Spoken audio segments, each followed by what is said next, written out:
¿Qué tal? ¿Cómo están amigos y amigas de esta comunidad? Ya estamos de regreso. Muchas gracias por acompañarnos y cerremos el día hablando, por supuesto, de este tema, ¿no? De Juan Sandoval Íñiguez, el arzobispo emérito de Guadalajara, quien afirmó que durante la jornada electoral del próximo 2 de junio podría haber violencia, el robo de urnas en el país. En un mensaje difundido en redes sociales, también aseguró que si ganan los que están en el poder, en los comicios podría llegar el comunismo. Se viene el comunismo con todos los males que trae consigo, falta de libertad, se arruina la economía, se combata la religión, se empobrece a los pueblos, como está Cuba o como está Venezuela, que era un pueblo muy rico en un Nicaragua. Minutos después se refirió a un pasaje de la Biblia en el que dijo que se habla de la tierra prometida tras la caída de los muros de Jericó. Y añadió que hay varias iglesias en Jalisco que se están organizando para hacer una oración una semana antes de las elecciones. En este sentido, se le preguntó al presidente Andrés Manuel López Obrador y el presidente en la mañanera, pues evitó responderle al obispo de Guadalajara, el cardenal Juan Salval Íñiguez, dijo, realmente no tiene ningún caso, confío en que la gente tome su decisión en libertad, dijo, el pueblo está muy consciente, la gente sabe muy bien qué conviene, qué no conviene. Interrogado sobre estas declaraciones, dijo, no voy a entrar en polémica, soy respetuoso, como lo hemos dicho durante mucho tiempo y además lo hemos puesto en práctica, respetamos todas las creencias religiosas y respetar también a los no creyentes, respetar a todos y que haya libertades. No vamos a engancharnos en polémicas, más cuando tiene que ver con las iglesias, las creencias. El Estado laico significa libertad de creencias, libertad religiosa.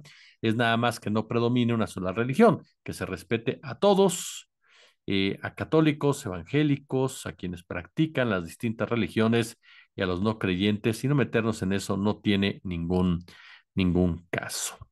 Bueno, pues efectivamente, a mí me parece que la declaración de Juan Sandoval Iñiguez, que en lo personal creo que no tiene ningún tipo de autoridad moral para hablar de nada, así de sencillo, cuando ha sido uno de los grandes normalizadores del despojo por parte de las élites, de parte de las oligarquías, desde el estado de Jalisco, de los grandes cómplices de la podredumbre, de la corrupción al interior de la Iglesia Católica, de los grandes beneficiarios precisamente de ese enriquecimiento de los purpurados.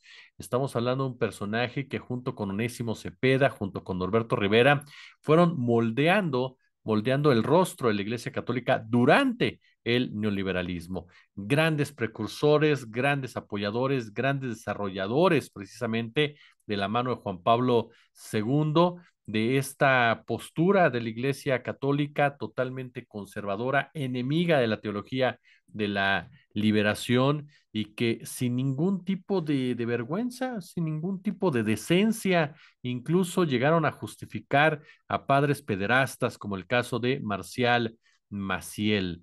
Juan Sandoval Íñiguez, que sí, durante muchos años daba la nota cuando quería hablar, quería denunciar quiénes habían sido los verdaderos asesinos de su antecesor, ¿no? Por supuesto, del cardenal que fue asesinado en el estado de, de Jalisco, en la capital de Guadalajara, Posadas Ocampo, pero era más blofear, era más para extorsionar, para presionar, para aparecer en los medios de comunicación, porque al final jamás se atrevió a llevar a cabo una investigación real. En su lenguaje, en sus narrativas, en sus conceptos, no se trata de que seas conservador o no, eso puede ser muy respetable. Lo que no es respetable es lo que hace este hombre cuando insulta a las personas que piensan diferentes a él, cuando insulta a las personas que tienen una orientación diferente a la suya. Sinceramente, a mí me parece deleznable el papel de este personaje como supuesto representante de la palabra de Dios. Y digo supuesto porque sinceramente yo hoy por hoy, dígame inocente, pero me niego a creer que ese era el mensaje de Dios o de Jesús el que encabezan estos personajes tan, pero tan cuestionables que tanto poder los envileció de tal manera que se convirtieron en una pandilla religiosa, porque eso es lo que son Norberto Rivera, Sandoval Íñiguez, el propio Onésimo Cepeda y todos los demás, unos han muerto, otros siguen vivos, pero que durante mucho tiempo, qué bárbaros, durante mucho tiempo se convirtieron en factores claves para mantener el sometimiento de la sociedad, para mantener el sometimiento del pueblo, para justificar y normalizar la pobreza, para avalar precisamente la riqueza, para tratar de que tú aceptaras sin ningún tipo de distingo, sin ningún tipo de indignación, la fortuna que habías tenido al nacer pobre y, por supuesto, el famoso cheleganismo, ¿no? Por parte de estos señores que en muchas ocasiones pensaban que con solo santiguarse evitaban ya todos los pecados que había detrás, porque aparte fueron cómplices, cómplices de la operación de los criminales, de los narcotraficantes, muchos de ellos apegados precisamente a sus doctrinas. Y no hablo solo de los grandes criminales, como son los empresarios políticos militares que mandan en los cárteles, no. Hablo también, por supuesto, de estos personajes como el Chapo Guzmán, como el Mayo Zambada, como los hermanos Arellano Félix, como el propio Caro Quintero, como el caso concreto de Miguel Ángel Félix Gallardo, de propio Ignacio Nacho Coronel, porque a final de cuentas Sandoval Íñiguez sabe perfectamente cómo opera el verdadero crimen organizado en Jalisco. Y no hablamos ahí sí de estos sujetos, incluyendo al Mencho, hablamos de gobernadores, hablamos de políticos, hablamos de empresarios, hablamos de generales, quienes son los que realmente imponen las condiciones. Y la iglesia, mire, calladita, particularmente personajes como este hombre. No dudo, claro, que haya párrocos, que haya sacerdotes valientes, decididos, que se atreven a hablar, que no tienen intención política y denuncian con ello, criticando al gobierno federal, criticando al gobierno estatal y no tienen más interés que la seguridad de su sociedad, la tranquilidad de su población, el apoyo a los que menos tienen. Afortunadamente existen esos personajes dentro precisamente de un sistema tan corrupto como es el que emana de la Iglesia Católica, pero la realidad, a final de cuentas, es que ellos hacen política. Sandoval Íñiguez está acostumbrado a hacer política y la hace con el discurso del miedo, que eso es lo que a mí me indigna, que hagan política con el discurso del miedo, que nos quieran hacer creer, engañar a la gente de que si se quedan, si ganan los que están, viene el comunismo. Pues si ya están, ya tendría que haber venido el comunismo, cardenal. Por favor, siquiera quien le escriba los discursos que lo haga con un poquito más de inteligencia y más de dos dedos en la frente, ¿no?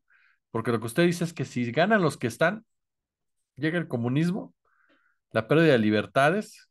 De verdad, ¿alguien ha perdido su libertad durante todos estos años? La falta de libertad se dio en la Iglesia Católica, cardenal, cuando ustedes censuraron a las víctimas de pederastia, cuando ustedes censuraron precisamente a aquellos y aquellas que denunciaban su comportamiento criminal, cuando metieron debajo de las sotanas precisamente toda la porquería. Ahí estaba la censura. La censura se dio cuando ustedes, de la mano de Norberto Rivera y de Marcial Maciel, ¿no? Impusieron, impusieron a los dueños de empresas comerciales que se retiraran sus patrocinios de Canal 40, cuando ahí se tocaba el tema de la pedrastia de los legionarios de Cristo, cuando le quitaron los comerciales también al programa de Carmen Aristegui y Javier Latorre en Televisa, precisamente para impedir que se siguiera hablando de ese tema. Eso es la censura que ustedes desde la Iglesia Católica han patrocinado y han llevado a cabo. Se meten a una contienda electoral con todo, y uno entiende que apoyan a la derecha, pues sí, tienen ese vínculo, tienen esa relación, tienen esa mentalidad. A mí me parece que es normal y qué bueno que hagan política de manera abierta y se dejen de esa hipocresía de decir que no, que ellos son apolíticos, que ellos son apartidistas, que ellos solamente se dedican a dar misa. Hemos visto a varios sacerdotes durante todo este proceso con un odio en la voz y en la narrativa en contra de López Obrador, en contra del gobierno que representa Andrés Manuel López Obrador,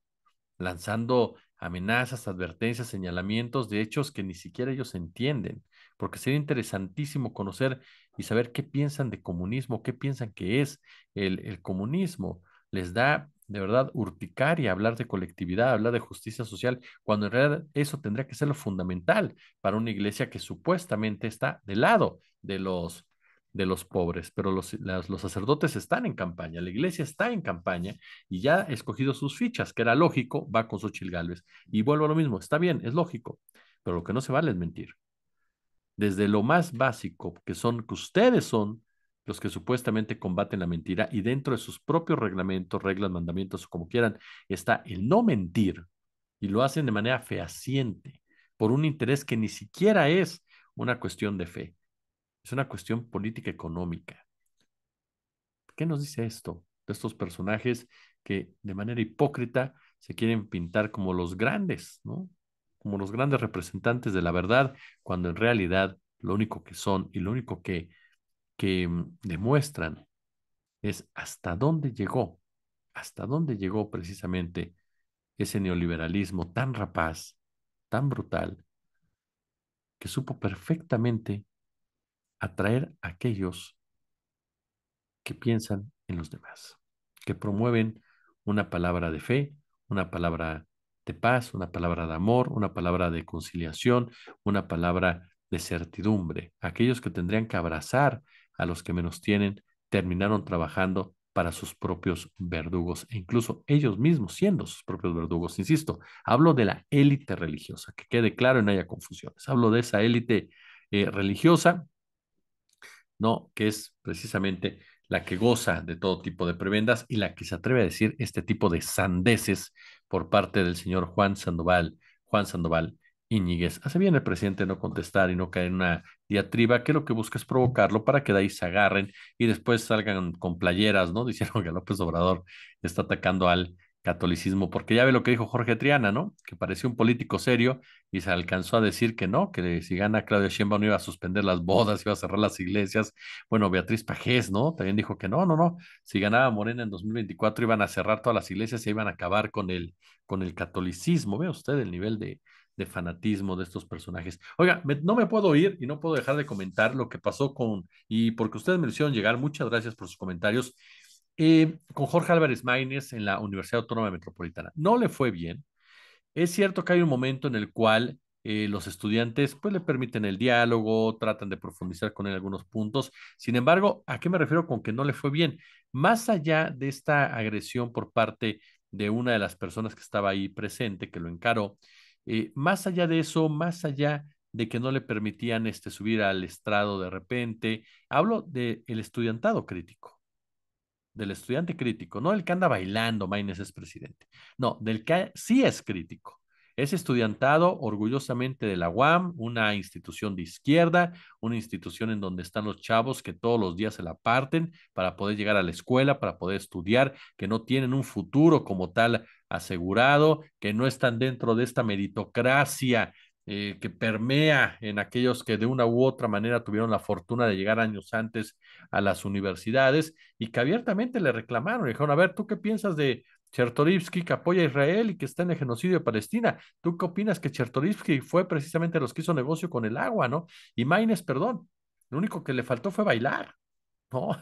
Bailar como respuesta a estas declaraciones y estos señalamientos por parte de los jóvenes que después, por supuesto, se hizo una salida complicada de candidato. Nadie lo agredió en sentido de pegarle, aventarle cosas, morderlo, lastimarlo. No hubo nada de eso. Por ahí la prensa, les decía yo incluso minutos antes esto de la presunta agresión, corrijo, presunta agresión, la prensa dijo, agredieron a Maínez. Ya cuando ves el momento, pues no es ni una agresión, es un simple así como que, ay, ya, ¿no? Por favor, las agresiones fuertes, la que por ejemplo sí le dieron a Diego Fernández cuando aventaron huevos en la UNAM, también Diego, ¿para qué va a provocarnos? O sea, ese es un hecho, ¿no? Pero bueno, el punto ahí, ¿cuál es? El punto ahí es que a final de cuentas, también esto nos sirve para comentar lo siguiente.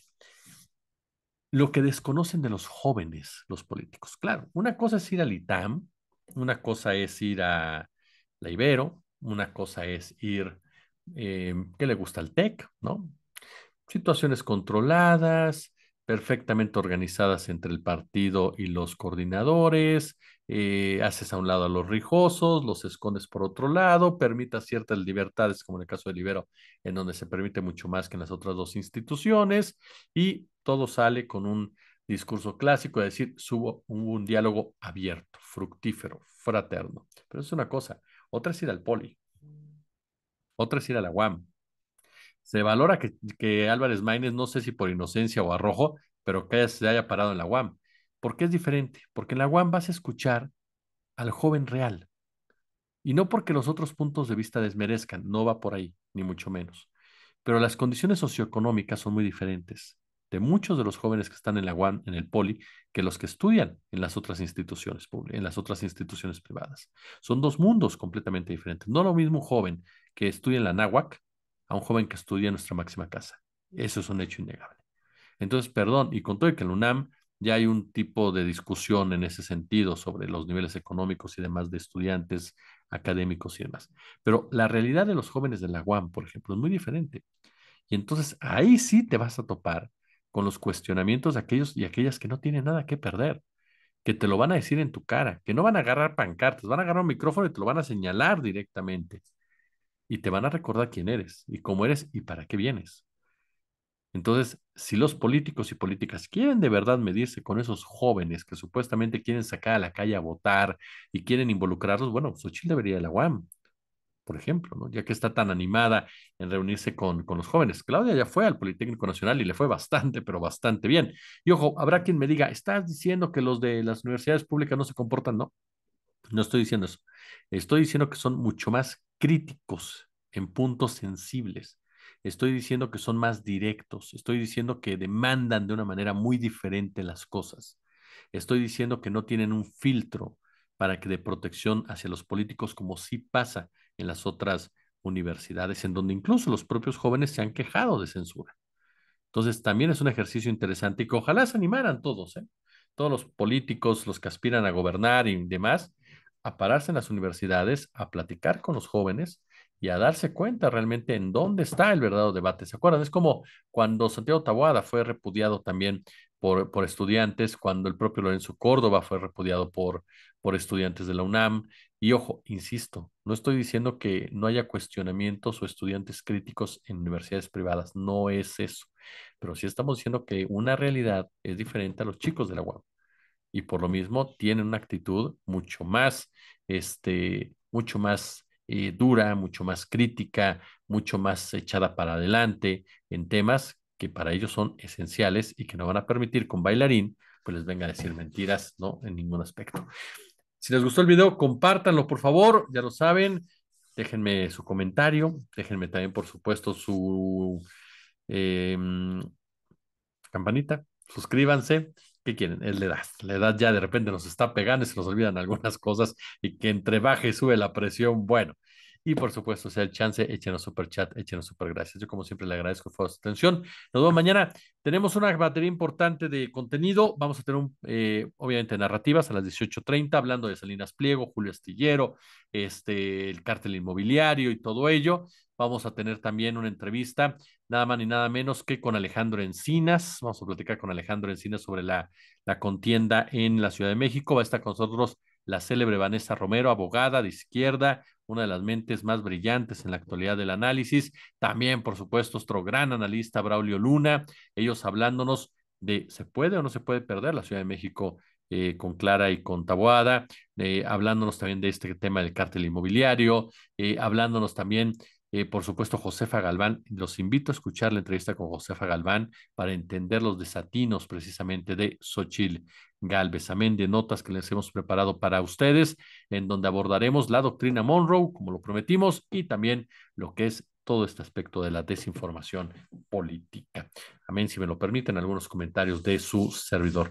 Yo, como siempre, les agradezco el favor de su atención y nos vemos el día de mañana. Muy, pero muy buenas noches.